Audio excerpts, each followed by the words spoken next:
오늘은 잠언 24장 27절부터 아마 34절까지 해서 오늘 잠언을 24장을 마무리하게 될 것 같은데요.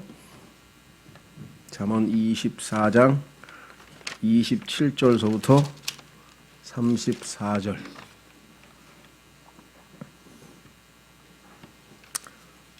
자, 27절. 밖에서 내 일을 예비하고 들에서 그 일이 너를 위해 잘 맞도록 만들며 그 뒤에 내 집을 지을지니라.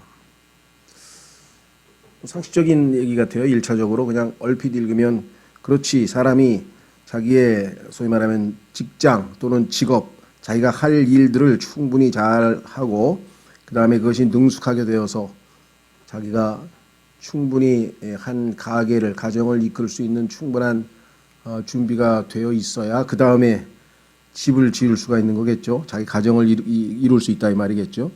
그러니까 순서, 우선순위에 대한 이야기입니다. 그렇죠. 아무런 준비도 없이 덜컥 결혼했는데 가정을 이루었는데 자녀를 키울 수 있는 능력도 없고 뭐 아무것도 준비가 안 돼 있는 상태에서 어떻게 하겠는가.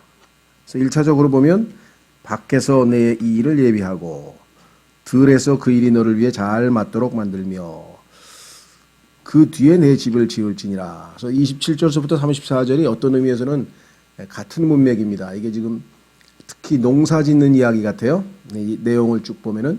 그러니까 예전에는 뭐 다 직업이 다른 일이 없이 다 농사 짓는 일이었으니까 그래서 우리가 자신의 어떤 생업에 충실하는 것이 우선이고 거기에서 게으르지 않게 열심히 부지런히 잘 해서 인정받고 그렇게 한 다음에 그 다음 순서가 이제 우리 이 자신의 집을 가정을 이루는 것이다. 그래서 1차적으로 상식적으로 우리가 삶의 우선순위에 대한 이야기다 이렇게 이야기할 수 있겠고요.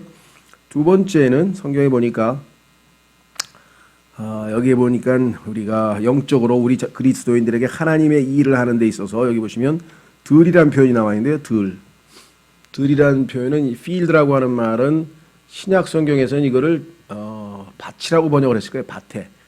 똑같은 단어인데 하나는 들이라고 번역하고 하나는 밭이라고 번역했는데 그런데 예수님께서 이 field, 들 또는 밭을 세상이라 그랬어요. 세상. 예수님께서 해석하실 때 그렇죠? 예. 그래서 이 세상 속에서 우리가 하나님의 일을 부지런히 열심히 우선순위로 해야 된다. 그리고 자기 개인의 삶을 돌보라. 이렇게 해석하시는 분도 있어요. 그것도 적용이 가능합니다. 자, 성경은 해석과 적용이 있는데 해석은 사실은 쉽지는 않습니다. 왜냐하면 정확하게 하나님께서 이 말씀을 통해서 우리에게 가르치고자 하는 교리가 무엇인가. 그래서 정확한 해석이 때로는 어려울 때가 있죠. 다만 우리가 그것을 기준으로 해서 영적으로 자기 삶에 적용할 수 있습니다. 우리의 일상 어떤 한 성인으로서 인간으로서 자기가 직업에 충실하게 잘 한 다음에 그다음에 자기 가정을 이룬다 이렇게 적용할 수도 있고요. 하나님의 일을 하는 사람으로서는 하나님의 일을 증인으로서의 삶을 올바르게 잘 살고 그 다음에 자기의 개인 일들을 돌본다. 그렇죠? 이런 것들은 성경에서 우선순위에 관련지어서 얼마든지 이야기할 수 있습니다. 골로새서에서도 보면 하나님께서 우리의 그 그리스도인으로서의 삶의 우선순위가 정해져 있어요. 자, 하나님께서 우리 그리스도인은 1차적으로 하나님과의 관계에서 올바른 관계가 되어야 되겠죠. 그래서 하나님과의 수직 관계에서 우리가 하나님을 올바르게 섬기고 또 사랑하고 경배하고 이것이 1차적이고요. 두 번째는 수평관계로서 나 이외의 다른 사람들을 올바르게 대해야 될 터인데 이것을 주님께서는 이웃을 내 자신과 같이 사랑하라. 하나님을 내 마음과 혼과 생각과 힘을 다하여 사랑하고 그 다음에 이제 내 자신과 같이 내 이웃을 사랑하라. 그렇다면은 수평관계에 있어서는 가장 우선순위가 무엇인가? 성경에 보니까 제일 먼저 등장하는 게 부부관계입니다. 그래서 하나님께서 우리의 이 개인적인 삶에 있어서 수평관계의 삶에 있어서 첫 번째 언급의 대상이 아내들입니다. 그래서 아내들아, 그 다음에 남편들아 이렇게 나오죠. 예, 그 다음에 아비들아, 그 다음에 자녀들아, 자녀들과 아비들 관계. 그래서 가족 관계에 있어서 제일 먼저 나오고 그 다음에 이제 두 번째는 직장, 소위 말하면 그 주인과 종과의 관계에 대해서 얘기를 하죠. 자, 이것은 아까는 무엇부터 해야 되는 우선순위고 이것은 관계 회복에 있어서의 우선순위입니다. 예수 그리스도를 믿고 구원받은 그리스도인이라면 가장 먼저 제일 중요시해야 되는 관계가 바로 부부관계, 그죠? 그다음에 가족관계, 그다음에 직장에서의 관계, 그다음에 이제 바깥에 있는 사람들, 즉 안 믿는 사람들과는 어떻게 우리가 지내야 되는가, 이렇게 해서 우리의 사회생활의 순서가 정해져 있어요. 자, 그래서 우리는 여기서 복음과 관련지어서 우리의 영적 생활을 점검해서 우선순위를 한번 정해볼 수도 있다 그랬습니다. 두 번째로 28절에 까닭 없이 내 이웃을 치는 증인이 되지 말며 내 입술로 속이지 말라. 자, 이 사람에 대해서 우리가 잘못된 그 사람을 대적하는 그 사람에게 불리한 증언을 할 수밖에 없는 상황이 있겠죠. 왜? 그것이 사실이니까. 그렇지만 까닭 없이 해서는 안 된다 이거죠. 증인이 확실한 어떤 이유가 있어야 되죠. 예수님께서도 마태복음 5장에서 까닭 없이 형제에게 화를 내거나 바보라고 하면 그것은 벌받을 일이라고 아주 강력하게 얘기를 했죠. 그러나 우리도 까닭 없이가 아니라 까닭이 있어서 충분한 이유가 있어서 화를 내는 경우가 있죠. 예수님도 성경에서 보면은 두어 번에 걸쳐서 화를 내신 장면이 나오죠. 그렇죠? 예, 그래서 여기는 일단은 까닭 없이라 그랬으니까 뭐 해당이 안 되겠죠. 자, 그래서 까닭 없이 내 이웃을 치는 증인이 되지 말며 내 입술로 속이지 말라. 혀에 관련된 이야기네요. 이런 잠언에서 얼마만큼 이 혀와 관련지어서 이야기를 많이 하고 있는가. 로마서에서도 인간의 죄들을 얘기할 때 가장 많이 언급되고 있는 것이 사람의 혀, 그렇죠? 그 다음에 입술, 그 다음에 목구멍, 이렇게 해서 우리의 그 언어 생활이 신앙생활의 척도가 된다라고 하는 것을 성경에서 어마어마하게 강조합니다. 왜냐하면 예수님의 입에서는 항상 은혜로운 말씀과 지혜로운 말씀이 항상 흘러나왔는데 우리 그리스도인의 삶에서 그와 같이 우리의 언어 생활이 되지 못한다면 그건 잘못된 거겠죠. 그렇죠? 자, 그래서 골로새서 4장을 한번 가보겠습니다.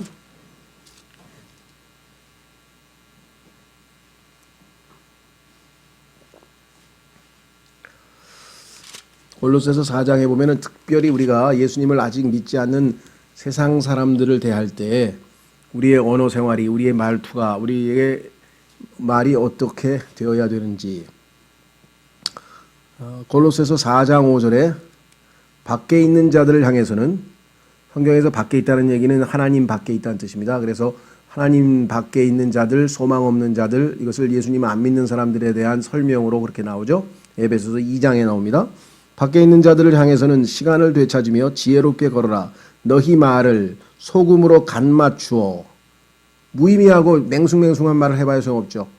딱 들어도 뭔가 짭짤하고 뭔가 이렇게 간 맞추어진 말, 의미 있는 말. 그 다음에 항상 은혜롭게 하라. 그리하면 너희가 각 사람에게 어떻게 마땅히 대답해야 할지 알게 되리라. 그래서 항상 은혜롭게란 표현이죠. 항상 은혜롭게. 그렇죠?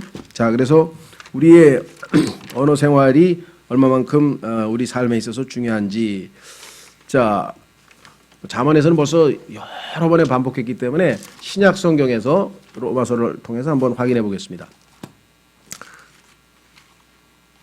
우리가 짓는 죄 가운데에서 아마 제일 많이 짓는 죄가 바로 이 혀 아닌가 싶어요. 그래서 하나님께서 혀를 굉장히 많이 강조했는데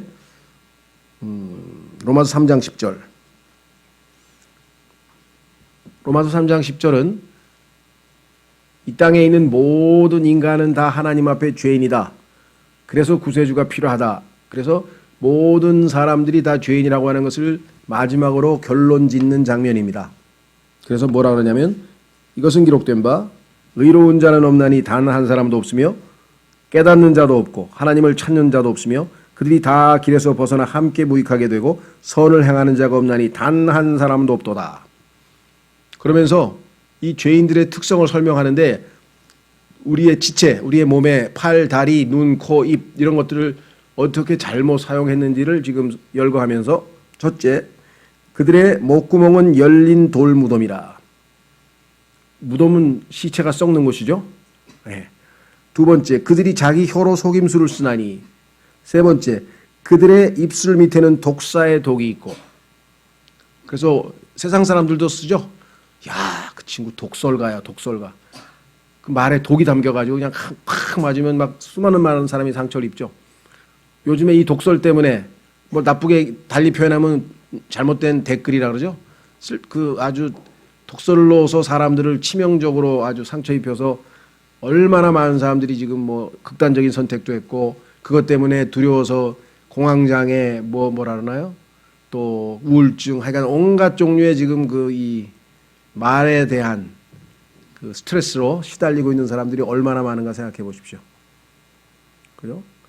댓글을 안 보고 뭐 SNS를 안 하는 사람들도 사람들이 누가 뭐라 그러더라 너한테 뭐 이런 얘기만 들으면 벌써 얼마나 우리가 스트레스를 받을까요? 자, 그래서 독사의 독이 있고 14절 그들의 입은 저주와 쓴 것으로 가득하며 그러니까요. 지금 4번 목구멍, 혀, 입술 그다음에 입 이렇게 해서 인간이 말로 짓는 죄들에 대해서 하나님께서 어마어마하게 강조했어요. 아마 뭐 친구들도 그렇지만 하여 특히 그 부부간에도 이혼 문제에 있어서 이 말싸움 때문에 조금만 말 조심했으면 안 일어날 수 있는 일들도 얼마든지 일어나게 되겠죠. 자, 그래서 혀에 관한 얘기는 뭐 더 이상 이제 이미 충분히 했으니까 그 다음 구절로 한번 넘어가 보겠습니다. 24장에서 거기에 보니까 뒷부분에는 이제 속이지 말라 그랬는데 어떤 분이 이렇게 이야기를 했다 그래요. 나는 평생에 딱 2가지 말을 할 줄 압니다. 그 사람들은 무슨 외국어인 줄 알고 영어하고 한국어 하세요? 영어하고 일본어 하세요? 이렇게 물어도 아닙니다. 저는 딱 평생에 2가지 말만 했습니다. 참말과 거짓말을 했습니다. 그렇죠.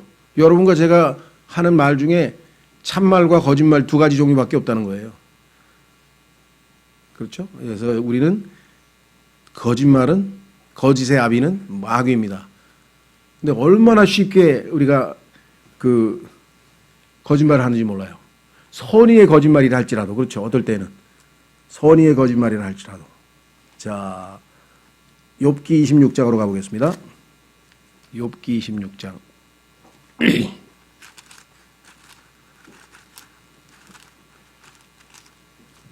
너무나 천연덕스럽게 거짓말을 하는 거 보면서 야, 역시 아담의 후손 여전하구나 그런 생각이 많이 들죠. 급하면 그냥 자기도 모르게 거짓말이 튀어나오잖아요. 그래서 성경에서 보니까 하나님은 참되시나 모든 사람은 거짓말장이라 하라. 근데 대부분의 사람들은 다 거짓말 한다는 걸 인정하잖아요. 그렇죠? 네. 대한민국의 대통령 중에서 한 분은 평생 거짓말 했다고 인터뷰를 하시는데 그 순간부터 그분이 달리 보이더라고. 야, 저렇게 자기의가 강하나? 평생 거짓말 한 번도 안 했대요. 근데 대한민국의 대통령을 지내신 분이야. 그분의 명예훼손 때문에 내가 이름은 말하지 않겠어. 그 다음부터 대단하다 그랬대. 자, 욥기 26장 보십시오. 뭐라고 얘기하나? 4절 보시면요. 내가 누구에게 말을 하였느냐? 누구의 영이 내게서 나왔느냐? 여러분과 제 입에서 하나님의 영이 성령께서 나를 통제하셔서 하나님의 영이 나갈 수가 있고 인간의 영, 내 개인적인 생각이 나갈 수가 있고 그 다음에 잘못하면 마귀의 영이 거짓말로 나갈 수가 있고 우리의 삶에서 아마 거의 대부분은 여러분과 제 그렇죠. 무슨 얘기할 때 보면 글쎄 내 생각에는 뭐 괜찮은 것 같은데 뭐 내 생각에는 뭐 전부 자기 그러다가 어쩌다가 주 예수 그리스도를 믿어라 그리하면 내가 구원을 받고 내 집이 구원을 받으리라. 그러면 우리는 성령께서 나의 입술을 통해서 하나님의 말씀을 선포하시는 경우도 있겠고요. 그렇죠? 자, 그래서 이제 다음 구절로 넘어가겠습니다. 잠언 24장 29절 너는 말하기를 그가 내게 행한 대로 나도 그에게 행하고 그 사람의 행위대로 그에게 갚으리라 하지 말라.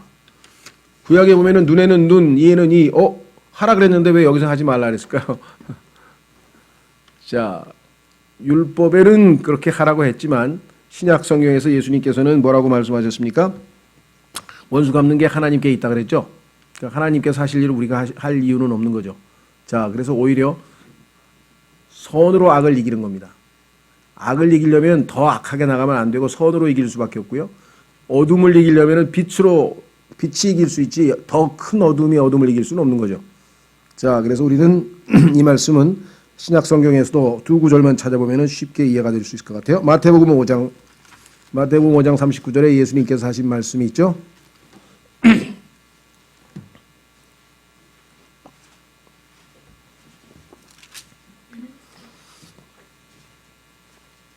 나는 너희에게 이르노니 너희는 악에게 맞서지 말라. 누구든지 내 오른뺨을 치거든 그에게 다른 뺨도 돌려대며. 그렇죠? 그래서 예수님께서 또 44절 나는 너희에게 이르노니 너희 원수를 사랑하며 너희를 저주하는 자들을 축복하고 너희를 미워하는 자들에게 선을 행하며 악의를 품고 너희를 다루며 너희를 핍박하는 자들을 위해 기도하라. 자, 그래서 우리는 신약에서는 그와 같은 율법적 대처가 아니라 오히려 반대로 더 선을로 악을 이길 수 있는 지혜를 주셨다. 로마서 12장에서 그리스도인의 생활 지침이 나와 있는데요. 11장까지는 하나님의 자녀로서 무엇을 믿을 것인가.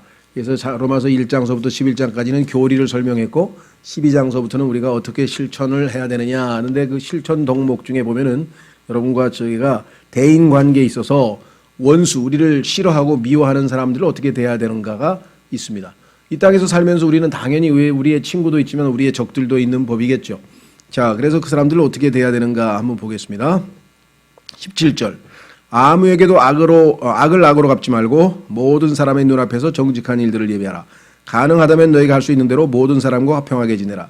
극진히 사랑하는 사람들아 너희 스스로 원수를 갚지 말고 도리어 지인노 하심에 맡기라. 기록된 바 원수 갚는 일은 내 것이니 내가 갚으리라 주가 말하노라 하였느니라. 원수 갚는 일은 하나님의 일이에요. 내 일이 아니에요. 그러므로 내 원수가 줄이거든 그를 먹이고 그가 목마르거든 그에게 마실 것을 주라. 그리함으로 내가 그의 머리 위에 불타는 숯을 쌓으리라. 악에게 지지 말고 도리어 선으로 악을 이기라. 그랬습니다. 이것이 그리스도인의 지혜로운 대인관계 사회생활의 모습이죠. 자, 그래서 예수님도 우리에게 샘플을 보이셨어요. 본을 보이셨어요. example 한번 확인해 보겠습니다. 베드로전서 2장.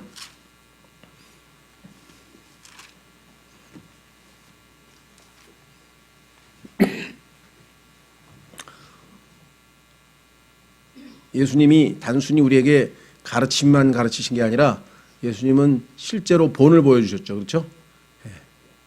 우리도 그렇잖아요. 예를 들면 뭐 어떤 것에 대해서 설명을 할 때 뭐 바이올린을 킬 때 예를 들면 뭐 코드를 어떻게 잡으라 그러고 설명해 가지고는 됩니까? 설명만 들어 가지고는 잘 몰라요. 그래서 어떻게 해요? 본을 보여주잖아요. 그죠? 선생님이 이렇게 해서 이렇게 잡고 어떻게 그 실제 본을 보면서 우리가 배우는 거죠. 예수님께서 어떻게 본을 보이셨나 보겠습니다. 베드로전서 2장 21절 참으로 너희가 심지어 그 일을 위해 부르심을 받았나니 그 일이 뭐냐면 고난이에요. 예수님께서 고난을 본으로 보이셨다. 그리스도께서도 우리를 위해 고난을 당하심으로 우리에게 본을 남기사 너희가 자신의 발자취를 따라오게 하셨느니라.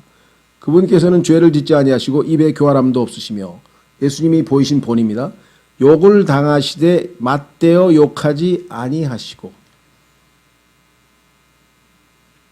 누군가가 나를 욕했는데 맞대어 욕하지 아니하고 하나님께 맡기면 엄청나게 승리한 삶을 사는 겁니다. 고난을 당하시되 위협하지 아니하시며 오직 의롭게 심판하시는 분에게 자신을 맡기시고. 자, 이것이 예수님이 보이시는 본이셨습니다. 다시 자만으로 돌아가서 24장 30절에서 34절까지가 이제 한 묶음인데요. 30절에서 34절은 게으름과 관련된 이야기입니다. 게으름에 대해서 성경이 의외로 어마어마하게 많은 말씀을 하는데 게으른 자를 성경에서는 명철이 없는 자, 어리석은 자 다양하게 표현합니다. 자, 30절 내가 게으른 자의 밭과 명철이 없는 자의 포도원 곁을 지나갔는데 어떤 사람이 게으른데 밭이 엉망진창이야. 관리가 안 돼 있어. 자, 31절 보라. 그것이 다 가시 덤불로 덮여 있었고 그것의 표면이 쐐기풀로 뒤덮여 있었으며 그것의 돌담이 무너져 있었으므로 엉망진창인 것을 지나가면서 딱 보고 어떤 생각이 들었을까요? 32절 그때 내가 보고 그것을 매우 깊이 생각해 보았으며 그것을 바라보고 훈계를 받았느니라. 어떤 훈계를 받았느냐? 그 훈계의 내용이 33, 34절에 나와 있는 것 같아요. 1차적으로 좀 이따 또 다른 해석을 한번 보겠습니다만은 자, 그래서 야, 게으르면 어떻게 될까? 좀 더 자자, 좀 더 졸자. 이것은 게으른 사람들의 특징이죠. 좀 더 자자, 좀 더 졸자. 손을 모으고 좀 더 자자 하면 내 빈궁이 여행자같이 내 궁핍이 군사같이 이르노리다. 순식간에 가난이 덮칠 것이다. 이렇게 이야기를 했습니다. 그렇죠?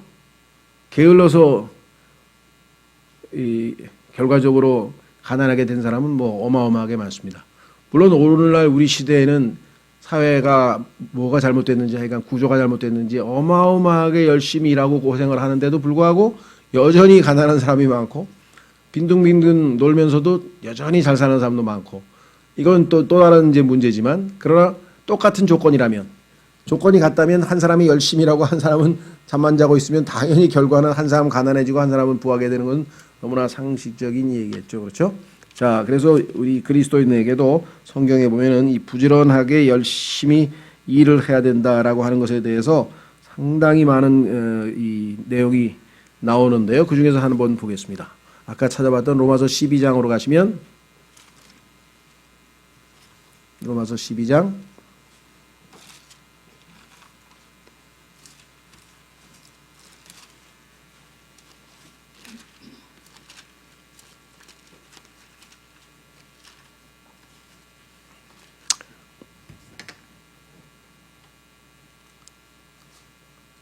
11절 로마서 12장 11절 일을 게을리 하지 말고 영이 뜨거운 가운데 주를 섬기며 열심히 부지런히 하는 것 그다음에 영이 뜨거운 가운데 이것이 지금 그리스도의 삶의 덕목 중에 분명하게 나와 있습니다. 그 이외에도 열심히 그렇죠? 부지런히 자, 두 군데 한번 찾아보겠습니다. 부지런히 하나님께서 사용하시는 그 단어 중에 부지런이라는 단어가 나와요.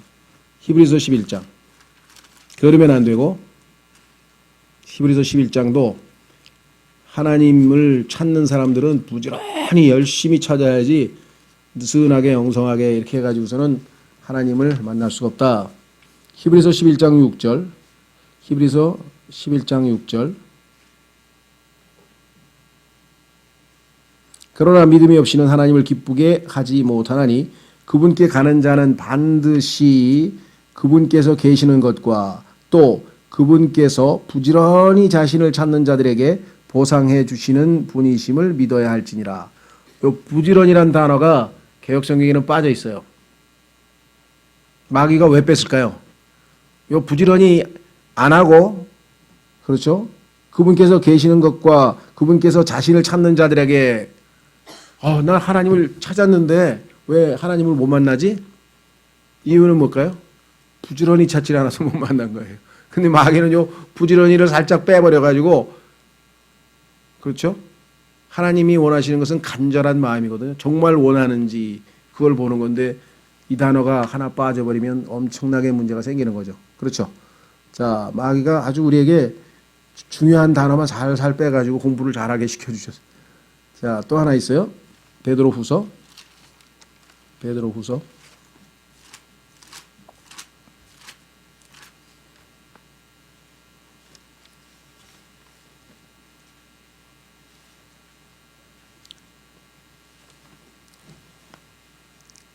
나 예수님 믿고 구원받았어. 그래. 그 다음에 그래 요즘은 그래 어떻게 생활하니? 그게 다야. 이제 나 하늘나라 갈 거야. 그건 아니죠. 그 예수님 믿고 구원받았는데 그 다음에 그 다음 순서가 지금 8단계로 나와 있어요. 자, 보겠습니다. 5절. 이것과 더불어 열심을 다하여. 자, 이것과 더불어 어떻게 했다고요? 열심을 다하여. 여기는 지금 열심이라고 번역했지만 이게 부지런이란 뜻이에요. 영어의 diligence. 아까 똑같은 단어예요. 히브리서에는 부지런이라고 해서 부사로 나왔고 여기는 give all diligence라고 해서 명사로 나왔는데 우리말로는 번역하기가 부지런을 다하여, 부지런함을 다하여. 그러니까 뭐 좀 어색하죠. 그래서 지금 열심을 다하여라고 바꿨을 뿐 사실은 이게 똑같은 영어 단어입니다. 열심을 다하여. 여기서 이제 신앙성장의 차이가 나는 거예요. 어떤 사람은 5년밖에 신앙생활을 했는데 성경을 벌써 5번이나 했는데 매년 한 번씩 읽고 오독이나 했는데 신앙생활을 30년 했는데 아직 성경 한 번도 안 읽은 사람도 많다고. 그렇죠? 그럼 누가 부지런한 거예요? 제 후배 하나는 우리 교회를 다녔던 친구인데 이제 가족 때문에 할 수 없이 지금 딴 데를 다니는데 아침에 일어나자마자 성경을 하루에 1시간씩 읽어요. 자기 전에 또 1시간씩 읽고 막 그런가 봐요. 그래가지고 뭐 엄청나게 많이 읽더라고요. 부끄럽더라고요. 야, 정말 대단하구나. 부지런하죠. 배울 거 있어요. 부지런해요. 하여간 뭘 하든지 정말 부지런히 열심히 해요. 존경스러워요. 네, 여기 보니까 열심을 다하여. 더해야 돼. 믿음에다가 덕을 더하고 덕에다 지식을 더하고 지식에 절제를 더하고 절제에 인내를 더하고 인내에 경건을 더하고 경건에 형제의 친절을 더하고 형제의 친절에 사랑을 더하라. 계속 누적. 그래서 쌓여가지고 나중에 완성. 하나님의 여기서 형제 사랑은 자신의 생명을 내어주시고 우리를 위해서 죽으신 하나님의 그러한 사랑을 나타내는 그리스도인의 형제 사랑인데 거기까지 가야 돼요. 다른 지체들 위해서 생명을 내어주기를 기꺼이 할 수 있을 정도의 영적 수준. 억지로가 아니고 자연스럽게 그렇게까지 할 수 있는 수준까지 가야 마지막 완성이 되는 건데 자, 그래서 뭐라고 그랬습니까? 8절에 이것들이 너희 안에 있어 풍성하면 그것들이 너희가 우리 주 예수 그리스도를 아는 것에서 빈약하게 하거나 열매를 맺지 못하게 하는 자가 되지 아니하게 하려니와. 열매 맺는 삶, 성령의 열매가 충만하려면 이와 같이 계속해서 더해져야 된다. 더해지고 9절 이것들이 없는 자는 눈먼 자요 멀리 볼 수 없는 자며 자기의 옛 죄들에서 자기가 깨끗하게 되는 것을 잊은 자니라. 여러분 지금 뭐 선거 연령이 18세로 낮춰졌다고 하지만 하여간 뭐 우리나라에서 보통 그냥 성인 그러면 성인식은 20살에 하죠. 자, 그러면 한 살부터 20년이 걸쳐야 그래도 세상에서 사람들이 그래 너 어른이라 그 인정해 준다 이 말. 신앙생활은 얼마나 더디겠어요. 왜? 육체적인 성장은 잘 먹으면 그냥 크는데 영적인 성장은 더 더딜 거 아니에요. 그렇죠? 자, 그래서 10절에 그러므로 형제들아 더욱 뭐라고요? 열심을 해요. 이게 똑같이 부지런이란 뜻이에요. 부지런히. 똑같은 단어예요. 영어로. 자, 그래서 우리는 다시 돌아옵니다. 그 다음에 이왕 나왔으니까 한 구절 더 보겠어요. 이런 단어들이 빠지면 안 돼요. 데살로니가 전서 2장 13절. 이것도 우리 신앙생활에 있어서 아주 결정적으로 중요한 건데 개혁성경에는 단어가 하나 빠져 있어요. 중요한 게 하나 있죠. 여러분들 중요한 그 어떤 그 귀한 물건에 나사가 하나 풀려 있다. 나사가 하나 빠져 있다. 그러면 심각한 문제죠. 그렇죠? 네, 그런 것처럼 하나님의 말씀은 정확하게 다 들어있는 올바른 성경이 킹제임스 성경이라 그랬죠.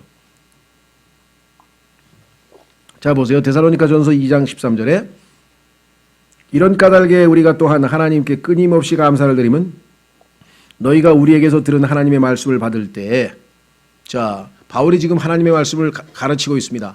근데 데살로니가 사람들이 그 말씀을 잘 들으면서 그것을 사람들의 말로 받지 아니하고 바울의 개인 의견이라고 생각하지 않고 하나님의 말씀으로 받았기 때문이니 진실로 그러하도다. 왜? 바울은 하나님의 말씀을 선포했으니까. 자기 생각을 말한 게 아니고. 그 말씀이 또한 믿는 너희 안에서 효력 있게 일하느니라.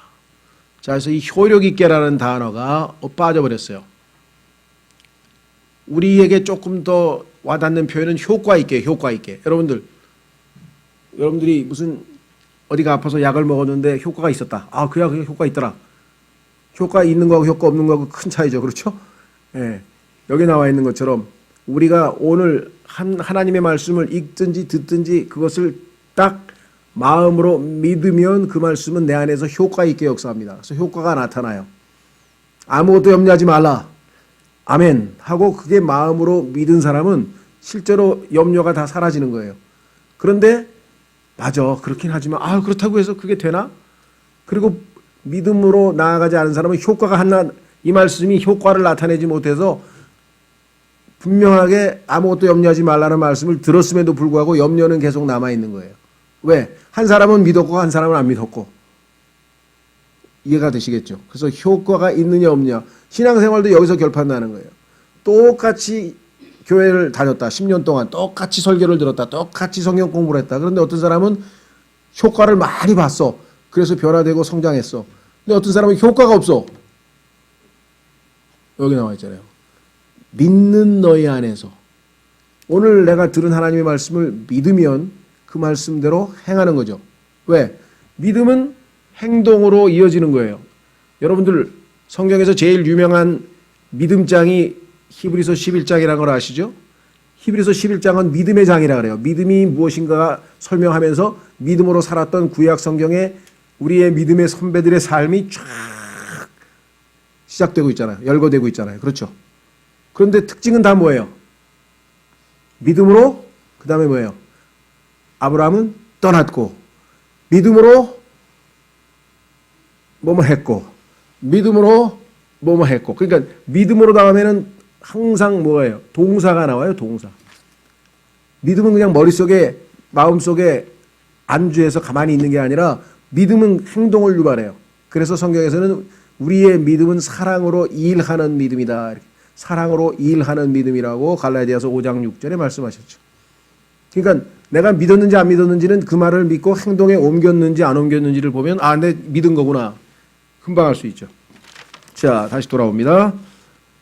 이제 마무리 짓겠습니다. 자, 그래서 이 게으름에 대해서 성경에서 부지런히라고 하는 말을 하나님께서 얼마나 강조하셨는가. 자, 이제 두 번째는요. 32절에 보니까 끝에 훈계를 받았느니라 이렇게 나와 있죠. 훈계를 받았느니라. 그런데 여기에 좀 더 자자 앞에 사실은 영어 킹제임스 성경에 보면은요. 뭐가 하나 나와 있냐면요. 33절에 yet이라고 하는 단어가 나와 있어요. yet.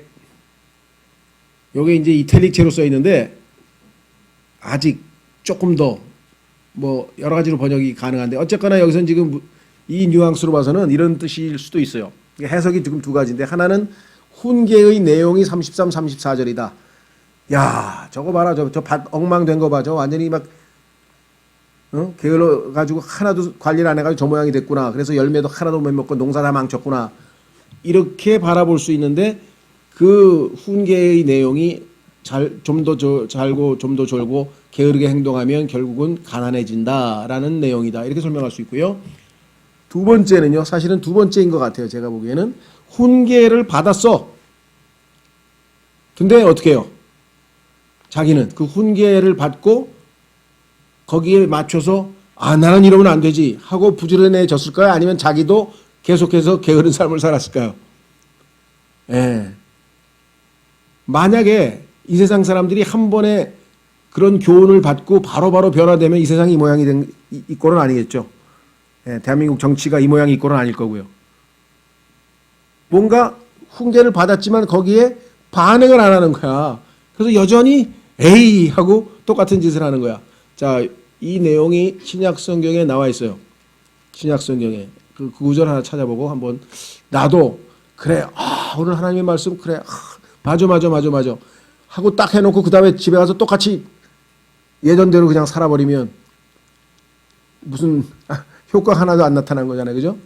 자, 확인해 보겠습니다. 야고보서 1장에 가면 우리에게 크게 도전되는 말씀이 있어요. 바로 이 구절을 영적으로 우리에게 한번 적용해 보려고 합니다. 야고보서 1장.